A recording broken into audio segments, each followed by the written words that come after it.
इस वर्ष के निवड समिति में जो हमारे अध्यक्ष हैं सुधीर जी पाठक मंचस्थ हैं, विनोद जी देशमुख अपने साथ हैं, मंजूषा जोशी ये अपने साथ हैं। इनके अतिरिक्त इस निवड समिति में जो भूमिका रखी चर्चा विनिमय के साथ निरंजन भौमिक, श्रीपाद जी अपराजित,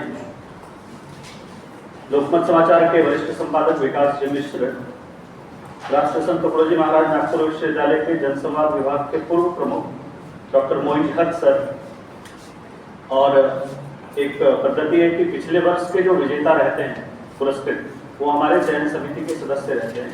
तो लोकमत के मुख्य उप संपादक डॉक्टर योगेश पांडे, इनका भी समावेश रहा। आगे इस पुरस्कार की घोषणा, पुरस्कार के बारे में और कार्यक्रम की जानकारी के लिए श्री सुधीर जी पाठक को आमंत्रित करते। शनिवार 13 जूनला नारद जयंतीचा कार्यक्रम आपण घेतोय आणि त्यानिमित्ताने काही क्षेत्रातल्या म्हणजे पत्रकारितेच्या क्षेत्रातल्या लोकांचा सन्मान आपण करतो। मुद्रित माध्यम म्हणजे मीडिया, प्रिंट मीडिया या गटातून महाराष्ट्राचे निखिल भुते, दृकश्राव्य जे न्यूज चॅनल्सच्या माध्यमातून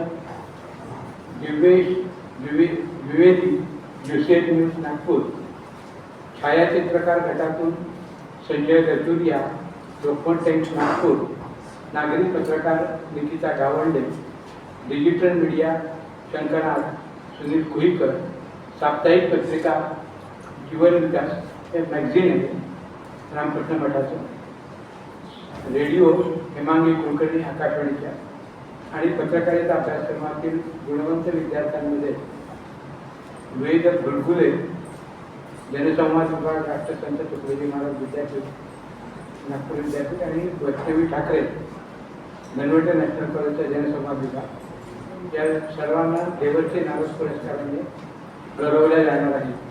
शाल, श्रीफळ, स्मृतिचिन्ह आणि रोख रक्कम असं या पुरस्काराचं रूप राहणार आहे। आपण हा जो कार्यक्रम आहे हा वनामती सभागृहाचे आहे, सिव्हिल लाईन्समधलं, त्या ठिकाणी घेणार आणि त्याला प्रमुख अतिथी म्हणून पद्मश्री उज्ज्वल निकम हे ख्यातनाम विधिज्ञ ते येणार आहे आणि प्रमुख वक्ता म्हणून प्रज्ञा प्रवाहाचे सुनील साठे त्यांना आपण आमंत्रित केलेलं आहे। 13 जूनला संध्याकाळी 5:30 वाजता वनामती सभागृहामध्ये हा कार्यक्रम होणार।